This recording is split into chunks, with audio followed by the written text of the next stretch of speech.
We now move to First Minister's questions. Question number 1, Joanne Lamont. Thank you very much, Presiding Officer. To ask the First Minister what engagements he has planned for the rest of the day. First Minister. With permission, Presiding Officer, this afternoon the Government will be making an announcement, and I want to give the Chamber notice of it. It is over 20 years since the poll tax came to an end, and I believe the expanded electoral roll should not be claimed that could be used to collect poll tax debts.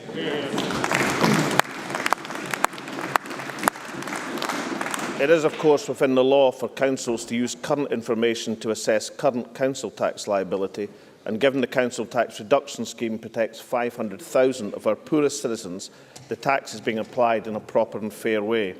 However, the relevance of information from the current electoral register to the position of debts from 25 years ago is difficult to fathom except through some misguided political intention. The total collected last year from poll tax debt around Scotland was £396,000. Therefore, I can announce today it's the Government's intention to bring forward legislation to ensure that councils can take no further action to recover ancient poll tax debts. After 25 years, it's about time that the poll tax was finally dead and buried in Scotland.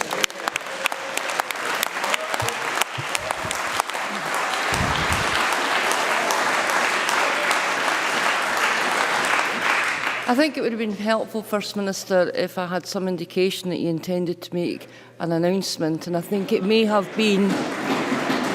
I think the Parliament may have been better served by a statement at some point during today's business. Joanne Lamont. I look forward to the First Minister's legislative programme and his ending of the underfunding of local government, full stop. But back to First Minister's questions. This week, we learned that the Scottish Government is failing to meet its targets for cancer waiting times, and we're flying in consultants from India to cover weekend staffing shortages. The health service that the First Minister made front and centre of his failed referendum campaign is facing £500 million worth of cuts that his government refuses to acknowledge. Against that backdrop, how is the First Minister's handicap at the golf coming along? First Minister. Two things. The performance against the 31-day cancer targets, 96.3% around Scotland, above the 95%. The 62-day target is 92.9%, which is below target, but a significant improvement not just on the previous quarter, but also, of course, in any figure achieved when the Labour Party were in power. Joanne Lamont will remember, of course, that the target was never met in any quarter over the entire time that the Labour Party were in power. 92.9% is, of course, short of the target.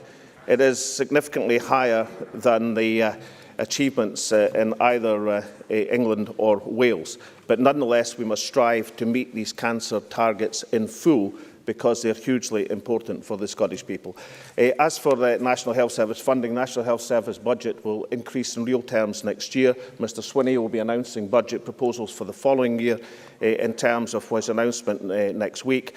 You can be absolutely certain that this government will redeem its commitment to make sure that the frontline National Health Service budget continues to increase in real terms, something which was not promised by the Labour Party either in 2007 or in the run-up to the 2011 election. That means, and I suspect it's one of the key reasons why this government is trusted on the National Health Service, and the coalition of opposition parties, neither of them are not. Joanne Lamont. The First Minister might not be aware, but Dr Peter Benny, who is the chair of BMS Scotland, has asked for an honest public debate. That response fails on every single one of these counts, and reveals a degree of complacency that even I am astonished by. Just weeks before Scotland made the decision, just weeks before Scotland made the decision to vote no, the chief executives of our health boards held crisis talks with Scottish Government officials about the future of the NHS. They warned that £500 million worth of cuts were coming down the line. After 2 years of dismissing the daily warnings of staffing shortages, missed targets and failures in patient care, is the First Minister now willing to have the real debate about the future of our NHS that his health boards are asking for? Or is he going to concentrate his time on the golf course while we wait for Nicola Sturgeon's coronation before getting back to work? First Minister.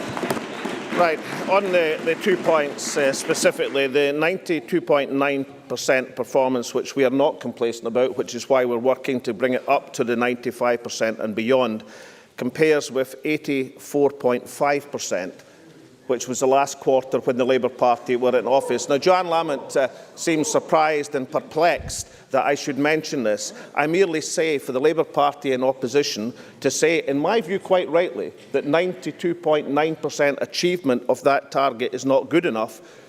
It does seem relevant to point out that the key figure, the same figure, was 84.5% when they left office. And of course, the Health Minister of the day hailed these performances, both in cancer targets and in accident and emergency, as great achievements of the Labour Party in office. If 84.5% was a great achievement, how come 92.9% is totally inadequate? We work to improve these things all the time. Now, on the question of the budget of the National Health Service, we can say that the real-term budget of the frontline National Health Service will continue to increase in Scotland. A commitment not made by the Labour Party in opposition, never mind in government in 2007, and of course a commitment that's not been redeemed by the Labour Party in office in Wales, facing the same political and economic pressures from Westminster Government. So let me repeat, the National Health Service budget will continue to increase in the front line in real terms in Scotland. Joanne Lamont. If anyone is surprised and perplexed, it will be people across this country, staff and patients, who listen to that answer and wonder if the First Minister ever understands what's going on in the real world. His own leaked paper says, and I quote, "There is collective agreement from the leadership across all the professional management and clinical groups that planning for immediate transformational change is necessary and difficult, but radical and urgent decisions need to be made." It continues, "The status quo and preservation of existing models of care are no longer an option given the pressing challenges we face." Let me recap.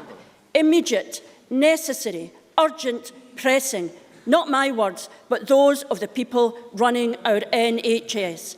After 2 years of dismissing the problems in our health service, how long do the people of Scotland have to wait before the government accepts the scale of the challenge and gets round to fixing our NHS? First Minister. Let's look at these pressures on the National Health Service. There is the revaluation of pensions through a Westminster Government decision. It is a Westminster Government decision. There's the withdrawal of the National Insurance Rebate, another Westminster Government decision. There, of course, are staff costs identified as a pressure. What are the staff costs particular to the Scottish National Health Service? Our decision to pay the nurses and other staff in Scotland a pay increase not reflected south of the border, where they are now facing strike action as a result of their betrayal of National Health Service staff.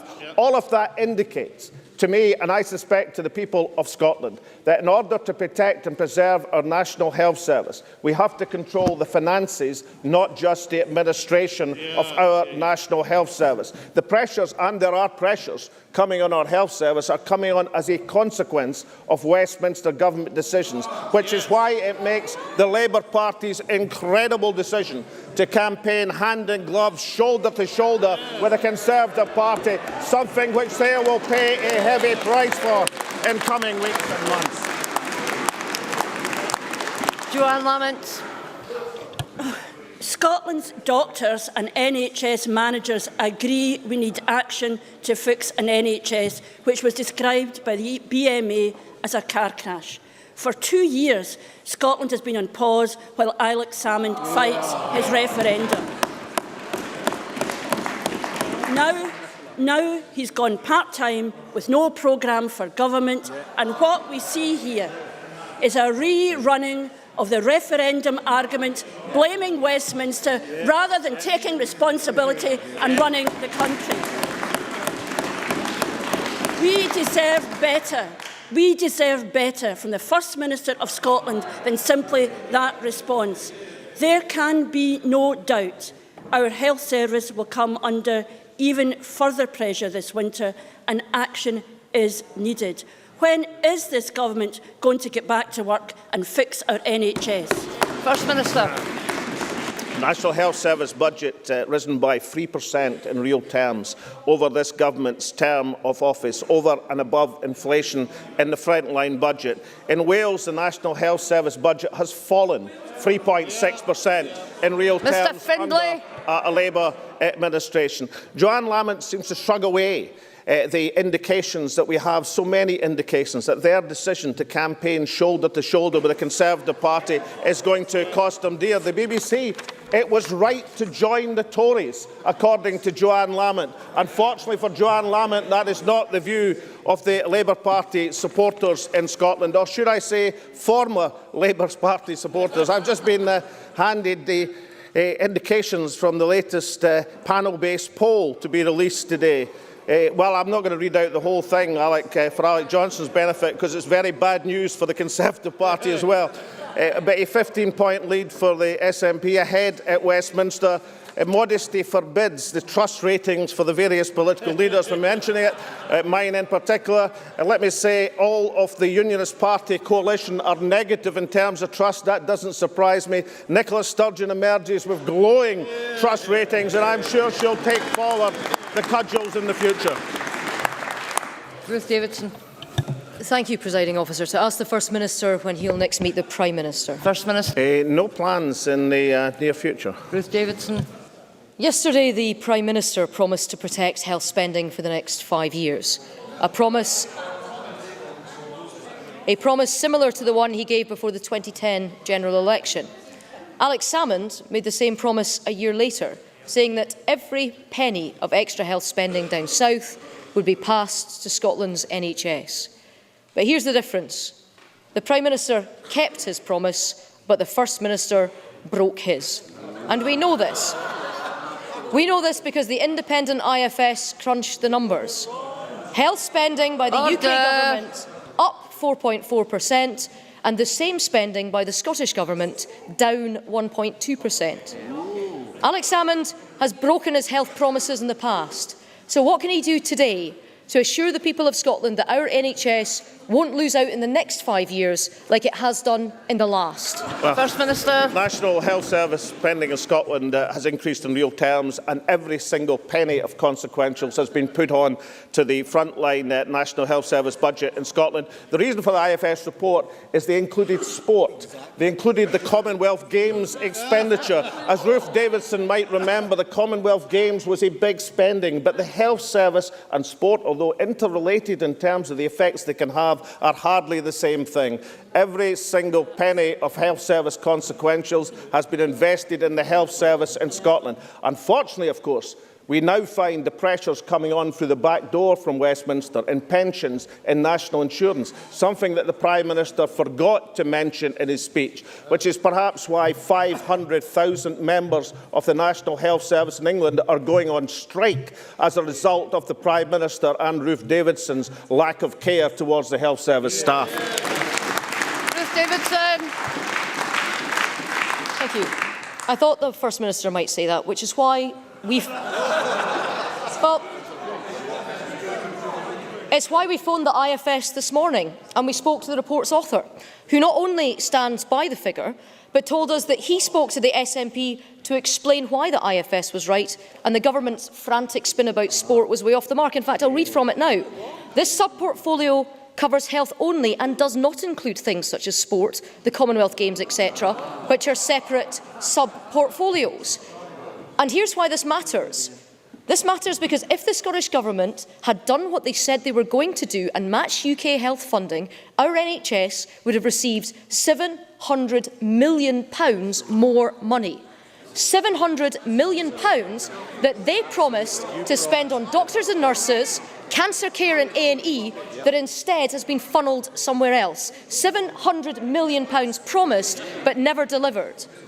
And this is serious. This is serious, and it's probably why the Health Minister last week stood up, and the First Minister this week repeated it, and cynically tried to rubbish the IFS's work. But here's the problem. Alex Neil and now Alex Salmond have made that claim in the full knowledge that it was wrong, and I am happy to release the email that shows it. So the smaller question is why the Health Secretary and now the First Minister has misled Parliament, but the bigger one is why this government didn't give the Health Service £700 million that they promised it. First Minister.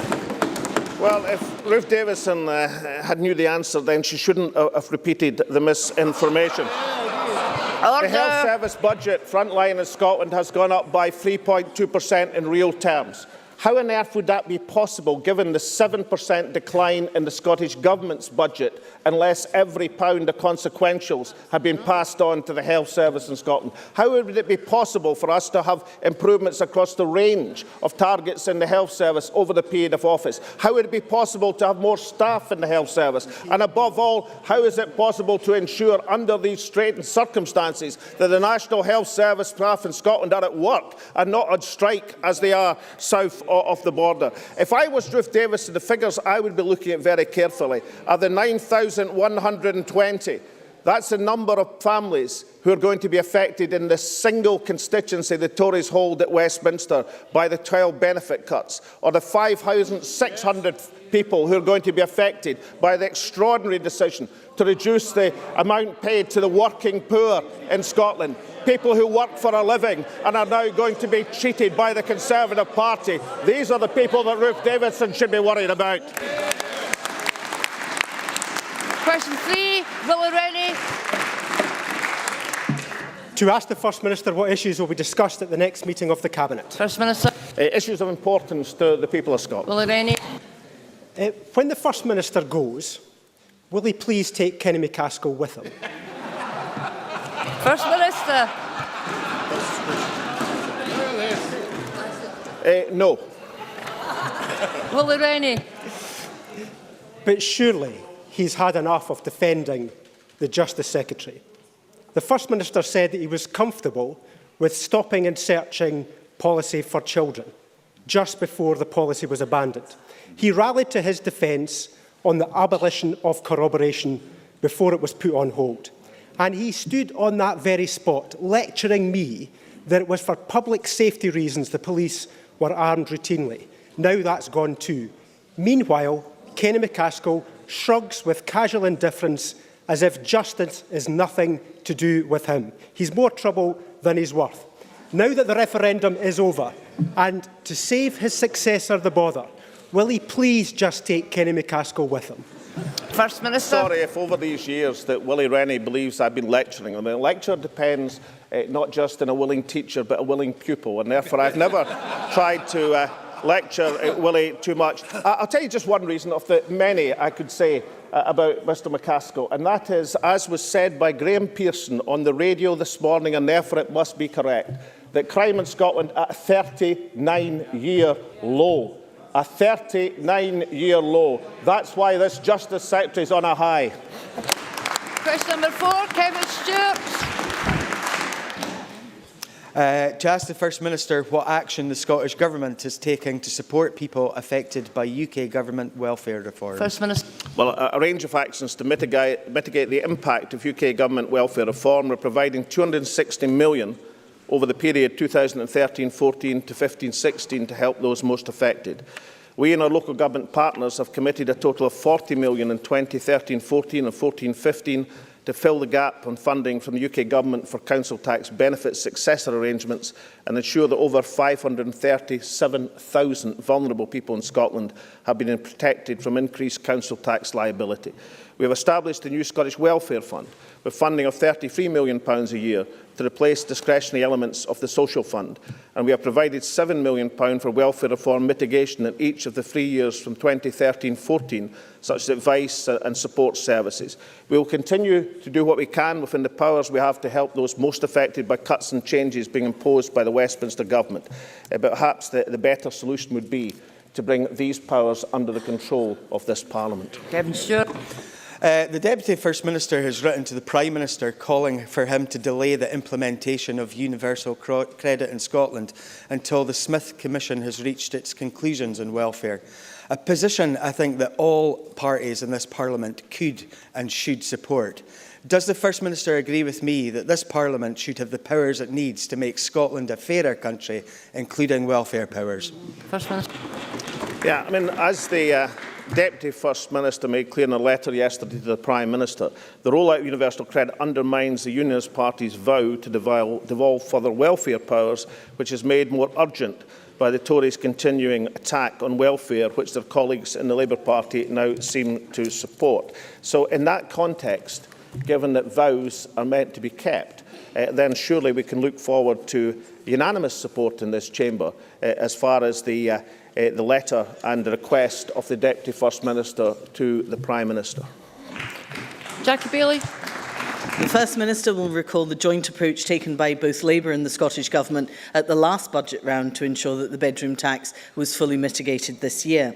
There are, however, some cases of people who are being pursued for arrears from the previous financial year. Will he make clear today that local authorities are allowed to use their current funding from the Scottish Government to clear bedroom tax arrears for 2013-14? First Minister. Yeah, Mr Swinney will be addressing this very point in his budget statement next week. I shall let him do so, and I'm sure that we will stand shoulder to shoulder with Jackie Baillie on these issues, and I'm sure that once she realises the benefits of that, then she'll realise also the inescapable logic of an argument that not only could this Parliament control welfare, but should control welfare, so across the range of other issues we can provide the same protection to the people of Scotland, and particularly the poorest people in Scotland, that we are doing on the bedroom tax. Wouldn't it be much simpler if we had these powers in our hands? Question 5, Graham Pearson. Thank you, Presiding Officer. To ask the First Minister what the Government's response is to Coslow's agreement to oppose the policy of allowing police officers to carry guns whilst carrying out routine duties. First Minister. Well, of course, I'm aware of Coslow's position reported following their meeting at the end of last week. Police Scotland announced yesterday that they have reviewed the current position, they've taken into account current risk and threat, have balanced this with recent concerns expressed by politicians and the public, have decided that the standing authority to carry firearms should remain in place for that small number of officers, 275 out of 17,318 officers. However, the Chief Constable has also stated that firearms officers will now only be deployed to firearms incidents or where there is a threat to life. Graham Pearson. I thank the First Minister for that reply. Given the months of controversy, does the First Minister now accept public concerns around the matter? Does he agree Parliament was promised a strong Scottish police authority exercising diligence in terms of holding the Chief Constable to account through governance, accountability and transparency, and that the authority should have examined the policy options to identify the best way forward on this matter before any decision was taken? Does he also agree that in the absence of that action, the Justice Secretary should have called on the authority members to take steps at a much earlier stage to allay justified public concern? First Minister. No, actually, I think the process shows a responsive police service to political and public concern, and I think that should be applauded and complimented. I actually agree with a great deal of what Graham Pearson says on these issues. One trouble I've got is to try and reconcile what he says now with what he said in his previous existence as head of the SDEA. Well, I think it is quite relevant, because I think there's a lot of common sense when he said as head of the SDA that he wanted a standing authority for his officers, that's almost 200 officers in Scotland, to carry firearms. Now, I make that point, and I'll read the exact quote if we like. in the dead of the night, when we are dealing with those we identify as the most serious criminals in Scotland, as sometimes in Europe, we should have an emergency situation where firearms predictably become an issue. I think my officers have the right to be protected and also have a duty to protect the public. I agree with that point. I just find sometimes it difficult to reconcile the common sense of that argument back in 2005 with some of the stuff that his colleagues have come out with in recent weeks. Graham Pearson. I think, in fairness, the First Minister must acknowledge there's a great deal of difference between dealing with organised criminals who have previously been involved in firearms and were suspected of murder.